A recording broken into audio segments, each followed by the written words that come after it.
Ladies and gentlemen, boys and girls, children of all ages, welcome to another episode of Wear Many Hats. Got a really exciting episode here for you today. Let's get down to it.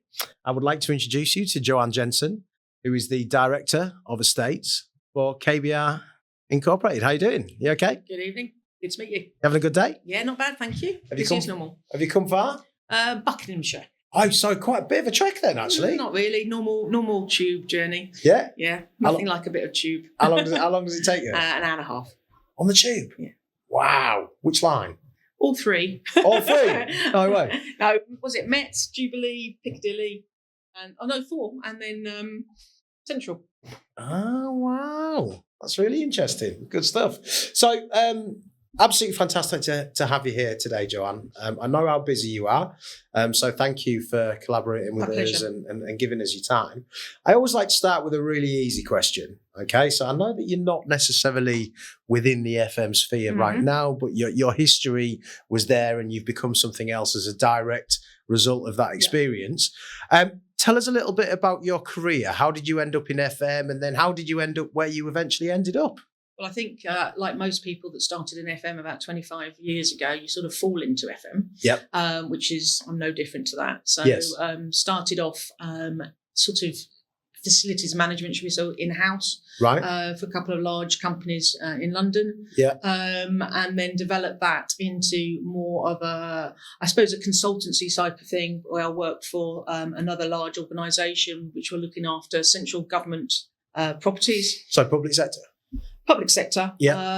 So that was my first sort of real look into sort of that kind of thing for about 5-6 years. And then sort of took on a job within the mainstream FM, where I looked after a number of different contracts, both public and private sector, which, you know, was fascinating, gave me the insight into both of those kind of areas. Yeah, it must be quite unusual doing both, actually. I actually loved it. I mean, you know, there's good and bad, isn't there, in public, and there's good and bad in private. And, agreed. You know, the things that make them interesting are how unique they are. I mean, I love private sector as much as the public sector. So you haven't got a favourite? No, not really. I can't tie you down to a favourite. No. It's more about the relationship and how you grow it and develop it, and sort of making sure you make that progress. So if you can make the progress with the client, it's good no matter what. So, And then obviously, you know, you ended up in sort of the role you're at now. Oh yeah, I mean, there was a couple of things in between that. Go on, tell me about the things in between. No, I mean, it was, you know, it's very much your standard sort of FM sort of background, but the main thing that I'm involved in now came out of the last job I was at, which was more of a startup in FM, where we were starting to look at how you can add value into the industry, sort of looking at the cost values in relation to the services that people procure, and giving them best value.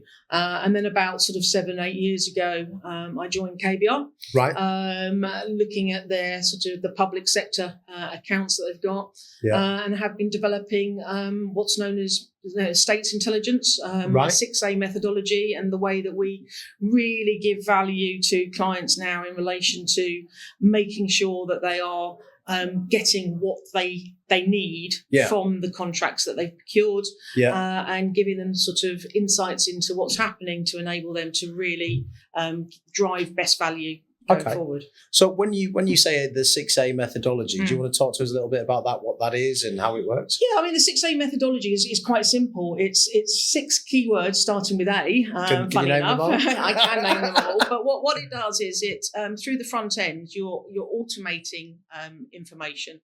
So you're making sure that you've got CAFMs on computers that can talk to other FM providers in real time. So you're actually bringing it in-house. You're sort of aggregating data. So you're bringing it in from all different disparate sources into one single source of the truth in the middle. By doing that, you're assuring that data. So you're making sure that what you've got is actually accurate, and what is coming out of it is important. And that can be through a central help desk. Or it can be through other means of assurance in terms of the auditing, which is another A, and whatever. And then on the back end of it, you've got your analytics. And obviously the analytics is not just about reporting, it's about giving real insights into what's going on, so that you're actually enabling someone to say, what is happening here? Why is it happening? How's it happening? Where's it happening?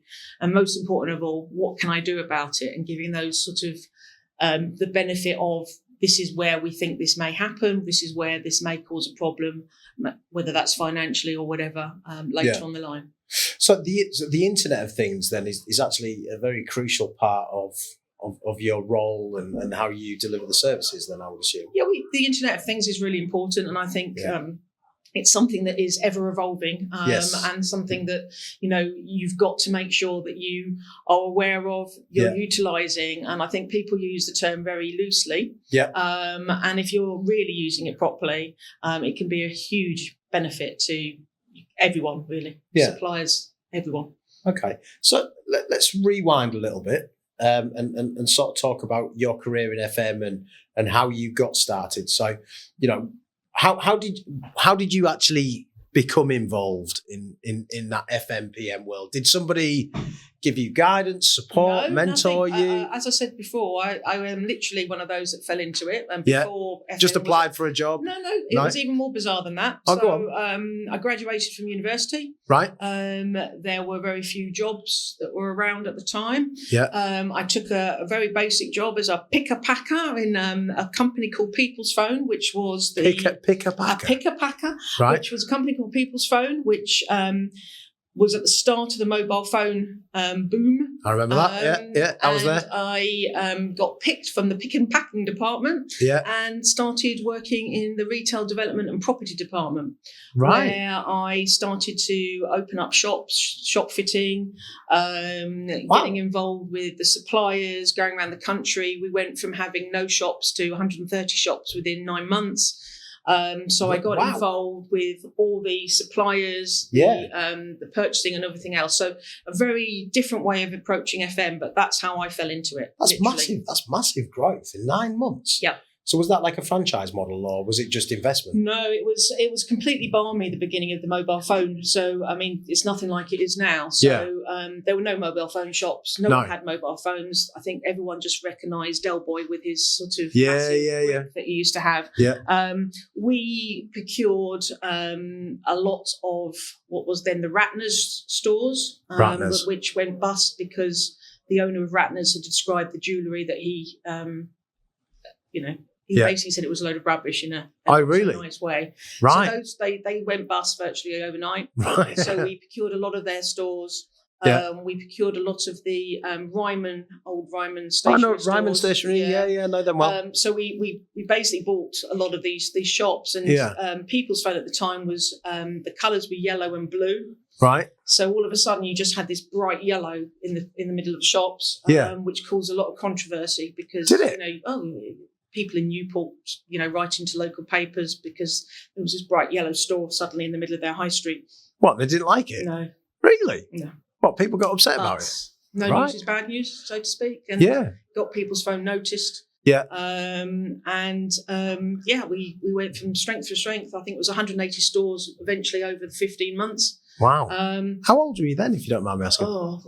Straight up university. Yeah, so very young to be, and that's a very responsible position as well. Like, obviously, it was brilliant. I mean, it was literally brilliant. It was a brand new industry. Yeah, something that no one knew about before. No one knew how much mobile phones were going to change everyone's life at that stage. No, and don't forget, the internet wasn't huge then. No, we were moving away from pages telling you, be there.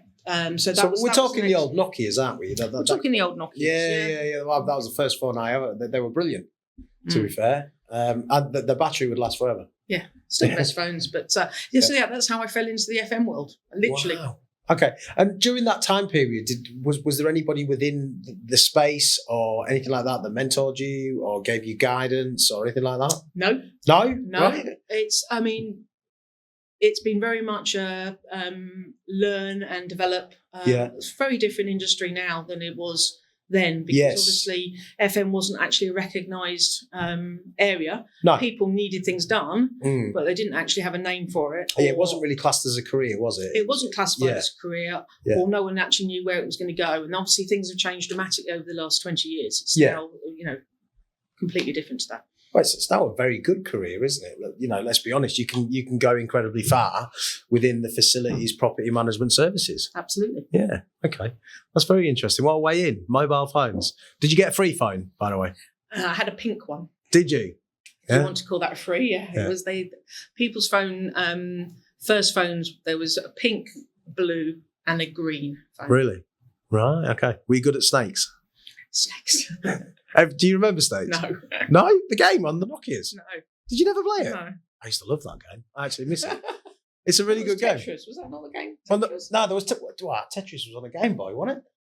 I thought there was an equivalent of Tetris on a...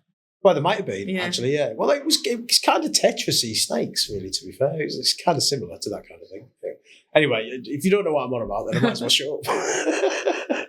Okay, so that's really interesting. So let's focus on things like the Internet of Things. And, you know, during your career, how have you, in terms of the changes when the Internet came in, you know, in sort of the late 90s, early 2000s, to what it is now, were you expecting it to change the way that it did? Or did you think it would go in a different direction? I don't think anybody can hand on heart say that they knew how much the internet would change everything. Yeah. I mean, mobile phones have changed everything. And I don't know which one is better or worse, because I think both of them have overtaken people's lives. Yes. But the internet has gone from obviously sending just basic emails to people to something that, you know, you don't go, well, I don't really go an hour without going on the internet, let alone a day. So no, it's crazy, isn't it? Yeah. Hand on heart, I wouldn't have believed that the internet would have been as powerful it is now. Yeah, especially when you were in your bedroom and it was dialing up and it took you about 10 hours to get online. Yeah. And now we get upset if we can't stream a film. It's amazing. It is absolutely amazing. Absolutely amazing. Okay, so AI. Let's talk a little bit about AI. I mean, this is the next new revolution as part of the Internet of Things. How do you see that impacting?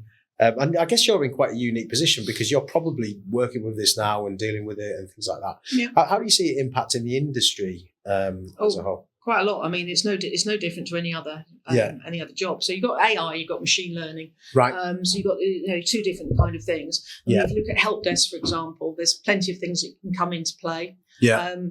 A lot of public sector still like to have people at the end of the phones, which is fantastic. But there's obviously other things you can do. You can have, voice generation, which basically you can have the transcript that actually comes through. You're still going to have people somewhere along the line, but there's a lot of people on seats that may not be needed going forward. There's a lot of things that are happening in that space. Yeah.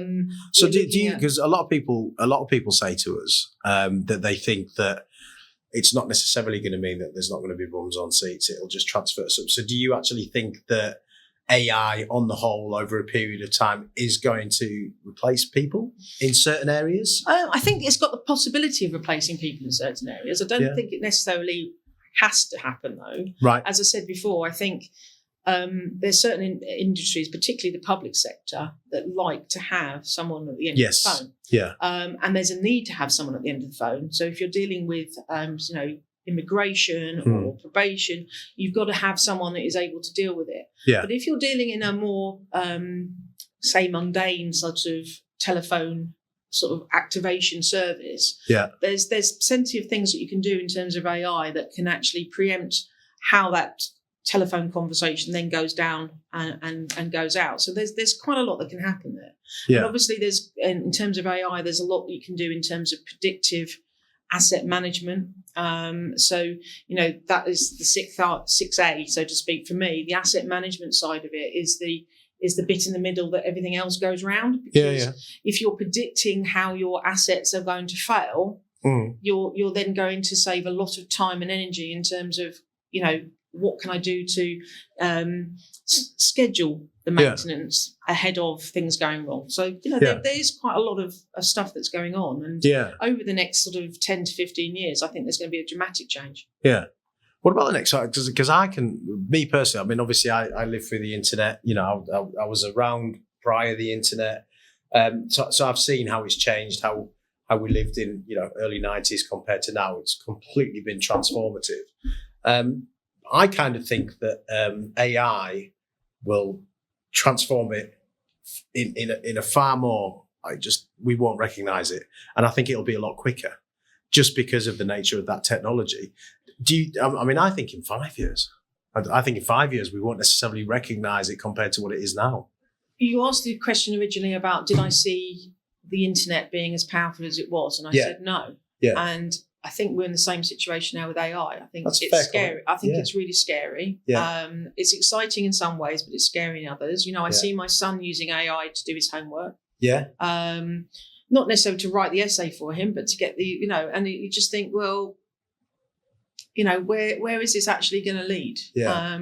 Are we going to need people, I don't know, check-in at the airports? Are you going to need those people? There's a lot of jobs that will be affected by the power of AI. Yeah. And it's a matter of making sure that when AI is implemented, that there are other things that come out of it that people will be able to then do, which is obviously where I'm coming from in terms of the 6A's. Yeah, of course, It's looking at that data and what's happening. That's not something that a computer can do. That's someone. So, that's where that comes from. Yeah. But I guess at some point the computer will be able to do that. Do you think? Or would it necessarily be able to do it in the same way that we could? I don't know. Certainly not in the foreseeable future. Yeah. But who knows? I mean, seriously, who knows? Yeah. Have you seen Elon Musk's robots, Optimus? Yes. What do you think of them? The whole thing's quite scary, to be honest. I think so as well. I'm looking at it, and I'm harking back to Terminator 2 Judgment Day. It's terrifying. If you think how technology has changed over the years, and people don't have videos anymore, people don't have DVDs anymore. No. I've got hundreds of DVDs in which I've never played now for whatever. How do you know what's going on? I mean, I have a Tesla car, which I find, amazing compared to the old sort of cars we've got. But it's not really, because that's actually nothing compared to what the future's going to bring. Yeah. So, well, he's invented a driverless car as well, hasn't he? Oh, there you go. Yeah, he's basically Tony Stark, isn't he? He's like Iron Man from the Marvel comics. We'll have something like that at some stage, I think, to be fair. Okay, brilliant. Well, listen, thank you. Really appreciate your insights on that. Incredibly interesting. So technology how do you think it will impact FM specifically? So I'm talking about CAFAM systems. I'm talking about BMUs. How do you think the technology will be utilised over the next 5 years to enhance those environments? Well, I mean, that's where the automation that I talked about before comes in. Yeah. Automating processes so that you're bringing data into a central source and aggregating it is vital. So CAFM systems, obviously, at the moment, you normally have a CAFM system that's used in with a help desk, or you've certainly got someone inputting data, whatever. Yeah, of course. Voice activation in relation to what happens there, but the automative part of that is really, really important. So getting systems that talk to each other, that are really integrated in relation to that. So you're getting data coming through in real time. That's kind of been the challenge, hasn't it? Because there's so many different systems and getting them all to communicate. It's a challenge, but it's a challenge that is very doable. Yeah. And it doesn't matter what systems are out there. You can still get the different systems talking to each other. Yeah. But overcoming those barriers in order to move forward is really, really important. So I mean, it's got a huge part to play in relation to where we're going in the FM world. Yeah, because I mean, fundamentally, wouldn't things like AI be able to aid in bridging the gap of different technologies being able to communicate with each other fundamentally? Well, that's machine learning. Yeah. Yes, it will. Yeah. But where it will go is still quite early days in that respect at the moment. But yes, it will have an impact. Oh, okay. Yeah, scary times. Yeah. Yeah, it'd be good to get you back in 5 years. See where it's at. We might both be replaced, Joanne. We hope not. I do as well. Okay, so let's just talk a little bit about sort of young people. Okay, so what What advice would you give to someone that was interested in starting a career in either facilities or property management? Is there any insights that you would give them how to go about it? What would your advice be? I think in terms of new people coming in, is try and pick an industry that you're interested in. Yeah. Because by being interested in the industry, it does give you a scope and a breadth of understanding in relation to what you can learn from that industry. Yeah. Don't give up, because effectively facilities management, particularly, not so much property and estates, but facilities management is quite a hard task to start with. Traditionally, you only get notice when things go wrong in the facilities management field when you're starting out. And it can be quite demoralising if, you're in an office and you're working as a facilities manager or a facilities assistant and you're just getting problems and problems and problems. Yeah. But to remember that, those problems and the way that you deal with those will build you for the future, because actually what you're doing is learning how to cope in a crisis management situation, in all those kind of things. And those early years are really important to really just stick with it, because your career will grow and you will develop. But FM in an office environment can be quite hard work to start with. Right. Okay. Good stuff. And so what would there be any sort of networking or learning opportunities across the field that you would recommend that you've come across or been involved in the past? Or it's always important to get involved with the various bodies. I mean, it's good if you can join a networking team. There's plenty. There's one in London. There's one in North, South, whatever. That's important. Join an industry body. Try and sort of at least read what's going on, because there's so much. You just talked about things that are happening in the space. So much happens, so much change happens. There's so much innovation going on. There's different companies obviously winning different contracts. And just keep an eye out to basically see what's going on, because when you do want to go and move and apply for these jobs, you want to have as broad a sort of information as possible. Well, a broad church really, isn't it? It's about having as much data as possible, I suppose, going back to the internet. FM is a very, very broad spectrum. So you could be working in an office and dealing with people sitting in desks and not really getting involved with sort of health and safety and stuff. But quite often you're getting involved in that health and safety side. You're getting involved now with the sustainability side. So it's not just that you're finding out if the cleaners have turned up that day, or the man's come to fix the air conditioning unit, or someone's too cold that side of the room and too hot that side of the room.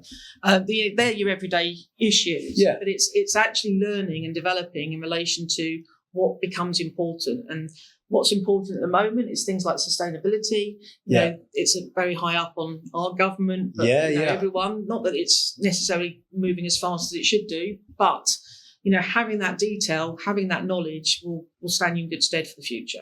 Just so touching on sustainability. I mean, to be fair, I think the industry on the whole has been okay at adopting it and trying to come up with different ways and different solutions. What's your view on it, and how do you see, once again, it developing over the next 5 years, based on your experience? I think that there is a lot of talk about sustainability. And although there are small steps being made, I don't think they're sufficient. And I think there's a lot to be done in order for our industry to help the wider picture in relation to sustainability. So there are lots of things, and I mean the cleaning industry. There's lots of things, and obviously there's hits on those kind of plastics and all those kind of things. That's all great. My fear, and this is me being whatever, is that if you don't get the Chinas and the Indias doing the same as we're doing, it's not going to have the impact it needs to have. I completely agree with you. So how do we do that though? How do we get them doing it? It's such a difficult. How can we ask people not to heat their homes like we did 100 years ago? It's I know. Such a tough one. This is the issue. I mean, so there's so much you can do, and I think we just need to. It's such an important issue. Such an important issue. It is, without a doubt. So, do you think there that as an industry, do you think that do you think budgets are impacting what we can or can't achieve? Do you think, is there a different way that budgets we could go will always about come into everything? Yeah, of course. So you're not necessarily going to purchase something that's going to cost X times more than the other thing because of the sustainability. Of course. But I think there is that. I mean, it was the same with health and safety a while yes, back. I remember health. Well, that that was the big thing in the 90s, wasn't it? Yeah. The health and safety was. And you had to weigh it up between the cost against the impact and whether that is going to the probability against the risk associated. Yeah. And it's the same now. The problem is that with sustainability, it's having an impact on everybody. Yeah. Whereas health and safety is. It was very insular, wasn't it? Yeah. So usually it was an individual that fell off a ladder, or something like that, as opposed to it would affect individuals rather than groups of people. Normally. Yeah. That's actually a very interesting way to look at it, to be fair. Yeah. Okay, no problem at all. So in terms of, the future landscape of, facilities management in broad terms, not necessarily focusing just on technology or sustainability, where do you see it? Do you think it'll transition? Do you think it'll change much, or will it just kind of stay the same but be slightly different? No, I think it's changing all the time. I think, nothing stays the same. And if you stay the same, you die, basically. Any industry will change. So it doesn't matter what element of facilities management, property management, whatever you're in, you've always got to be thinking of the next best thing. Yeah. How do I get better? What do I do? How do I save money? How do I make sure my clients are getting better value? What are the changes I can bring forward, which is the AI, machine learning kind of thing, to actually implement change that will be better for whatever reason. It will ever evolve, and the Internet of Things, all those ideas that come from that will have an impact. It's just very difficult to predict what that impact will be in relation to next year, next decade. And it's finger in the air, isn't it? It really is. Yes and no. I mean, you can safely say that in 10 years' time it will be a completely different industry. Oh yeah. But it will take something big to happen for that to start to really move forward. And AI, I think a lot of people are scared of it, as I said before, and are holding back, because once you've let out really, but once the monster's let out the bag, what happens? Pandora's box, what happens, as they say. Yeah. Okay. So you mentioned earlier about developments in the industry and things coming down the pike. And how do you stay abreast of new developments? How do you stay on top of what's happening across It's basically the same advice I gave to the first person starting in their new job in FM. You just got to make sure that you know what's going on. Because, if you don't know what's going on and you're not reading industry magazines and you're not sort of finding out what's happening, there's someone out there that might be doing something that won't be exactly as you want to do it yourself, but it would be like, oh, that actually could work. Why don't we try it? There's new products coming in. There's new, there's always things happening. You've just got to make sure that you're speaking with people and you're out there networking and speaking. So developing those communication skills, making sure that you're abreast of what's going on, all key elements to having a successful career in the FMPM world. Okay, no problem at all. So what do you think the biggest challenges are for the industry? I think it's changed. So I think the biggest challenge originally was actually being recognised as an industry as opposed to just something that was there. That's very good. Yeah, I like that. Yeah. I think the challenge now, and it is AI orientated, is to try and ascertain how that AI is going to impact on what FM, property management, estates management is and what it does. Yeah. Because, you are winning contracts that may be 5, 6, 7, 8 years, long.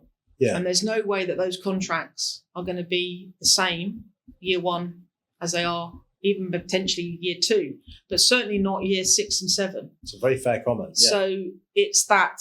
How do you future-proof those contracts? And how do you make them dynamic so that they can change with the times? Because it shouldn't be just about trying to re-win contract. It should be about delivering to the best of that contract at the time where you've got it. And that's always been a bit of a bugbear for me on FM, that it's always been a lot of people see it as, oh, we've won the contract, we'll worry about it sort of towards the end. That's not should be. It's what should you do in the time that you've got the contract to make it better than it was when you actually put the bid in, because actually it's not the same as it was. Probably even when they wrote the the ITT or whatever you want to call it, it's not the same. No.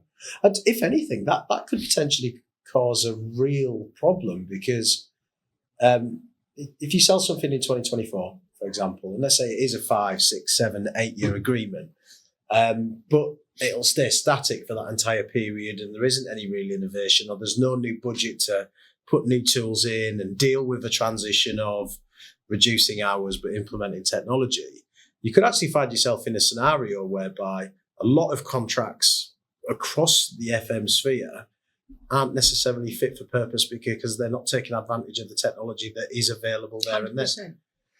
So it should be the duty of the industry to be coming to the clients and saying, actually, this needs to think. Now, this is where it's a lot easier in the private sector than the public sector, because obviously you've got less rigid contracts, shall we say, in the private sector, and that's not taking anything, but it's harder to change things in the public sector in relation to it. Well, just from a people perspective, it's very, very difficult. Yeah. But the extra challenge in the public sector is obviously the challenge that the country, the government, has in terms of cost savings. And therefore, what may be needed isn't necessarily what you can deliver because of the way that we are, pressurized. COVID didn't help obviously either. But it put us back, didn't it?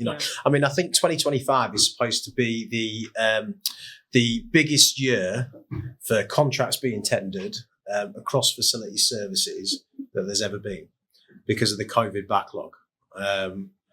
That's quite an interesting stat, I think, and it kind of makes sense. To be fair, a lot of people would have just rolled over, would have made more sense.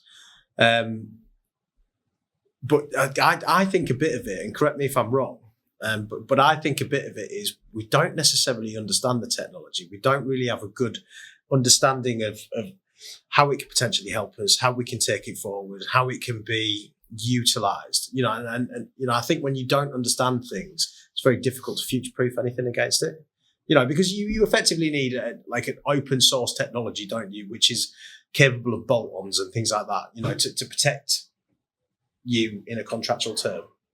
Now, I'm not a tech genius. I might have said completely the wrong thing there, Joanne, but that's my understanding of it. I just think that because you're letting long-term contracts and the start of the writing of those contracts has happened 18 months maybe before it actually gets let, the way that technology is moving forward, it's changed by the time it's actually hit the press. So it's actually no longer fit for purpose.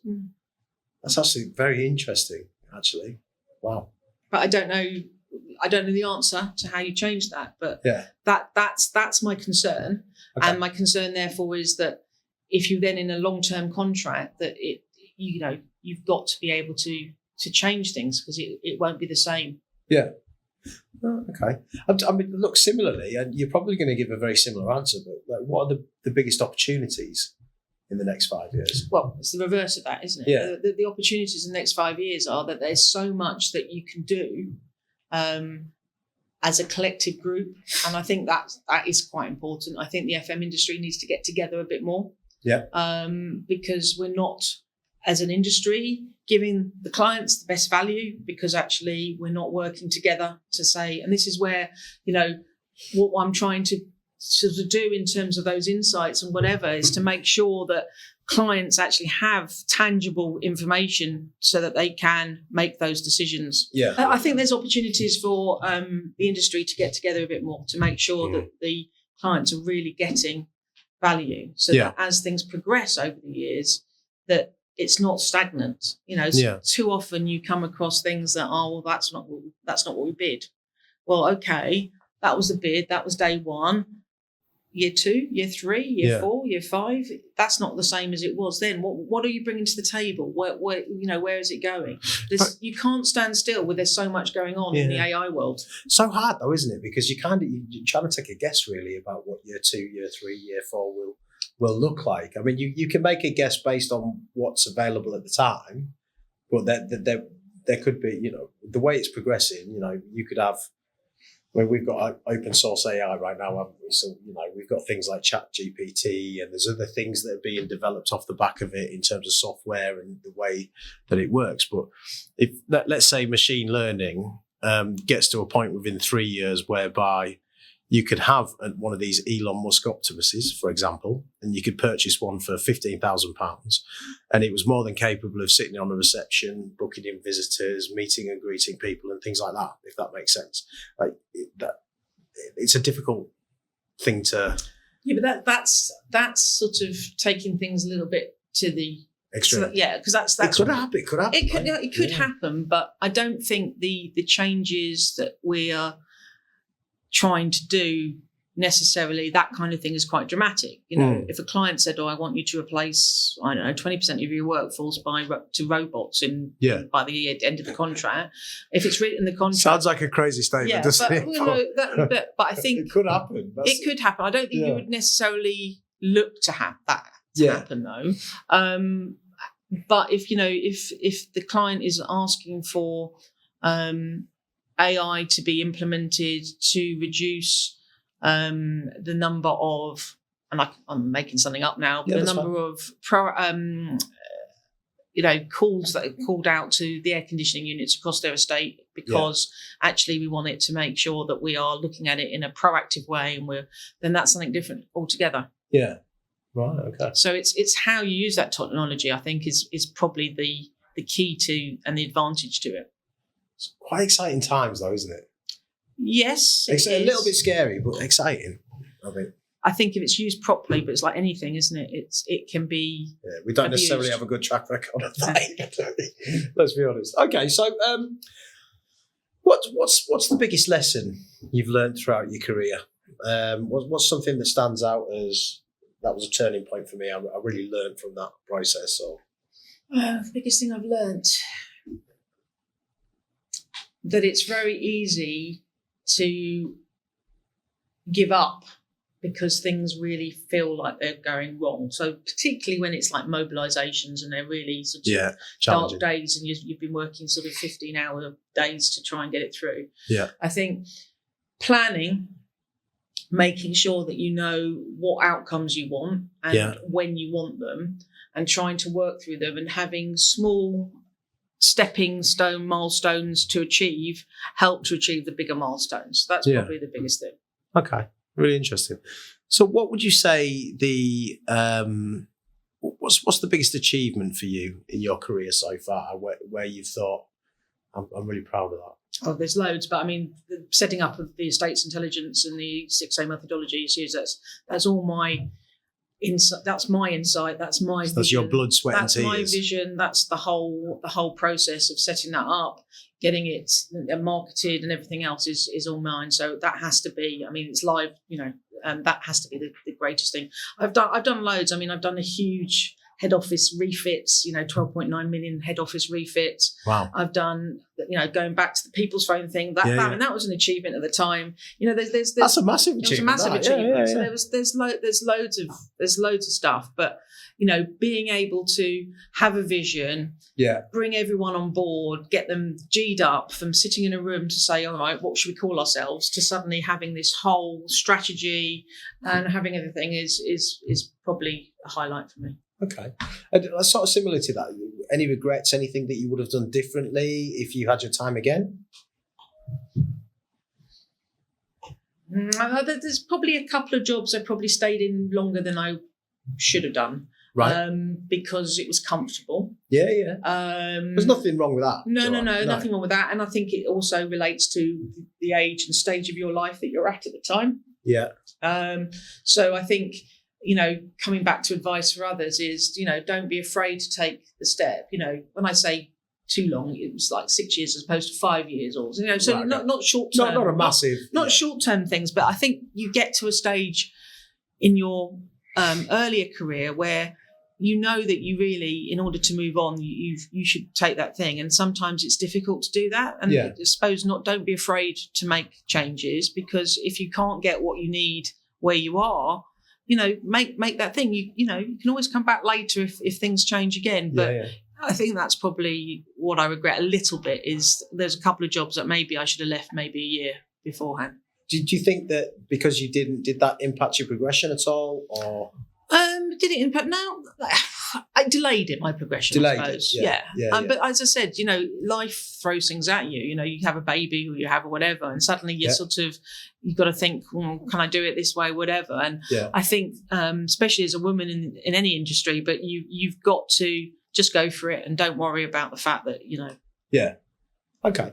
All right. Well, I'll tell you what. If I could put you in the little Where Many Hats time machine and send you all the way back to the first day with the phone shop, and you just started your job, you've been in there a week, let's say it's day 5, what advice would you give to yourself back then? There's always opportunities around the corner. Yeah? Well, I was a picker-packer. Oh, yeah, I suppose. All right, then. Let's say your first week in FM and profit management. You got me there. Don't be overwhelmed by the magnitude of the job. Yeah. Break it down into different sections. Yeah. Use those sections a bit like an essay when you're at school. Work out which bit you're good at, which bit you're not so good at, and which bit you're disaster at, and then basically get the quick wins so you can build your confidence up, and then hit it. And that's the way to attract. And that's the way to do it. Oh, fantastic stuff. Okay, and what about things outside of work? What do you like to get up to in the home life? Do you have any hobbies? What stops the stress from taking over? Well, I don't know if it stops the stress. It actually increases the stress. I'm a West Ham season ticket holder. Oh, my mate's a West Ham fan. And, you had a tough weekend. Doesn't do anything for stress levels at all. No, you had a tough weekend actually, didn't you? Yeah. Every weekend's a tough weekend, but particularly against Spurs. Yeah. Well, you've not been relegated for a while, so that's good. It's great. You're still in the top level, which is all right. Anything else? Family? Anything like that? Yeah, I've got a family, got kids. So I mean, it's all fun and games. The kids keep you busy? Teenagers, don't they always? Oh, boys, girls? One of each. Really? Wow. Okay, I bet they keep you really busy then. Well, busy, stressed. Yeah. Okay. Right, well, that kind of brings us to the end. Joanne, that was a really interesting talk. Thank you very much for joining us. No problem at all. Okay, well, that's it all, guys. Thank you very much for joining us again today. I'm sure Joanne would not mind if you reached out to her on LinkedIn if you have any questions off the back of the podcast, particularly with regards to the 6As and how technology will support the industry moving forward. I think anybody moving into the industry needs to have a really broad understanding of technology. Would you agree? I agree completely. Yeah. So feel free to reach out. But that brings us to the end of another one. As ever, if you can't be good, be bad. Take care. Bye-bye.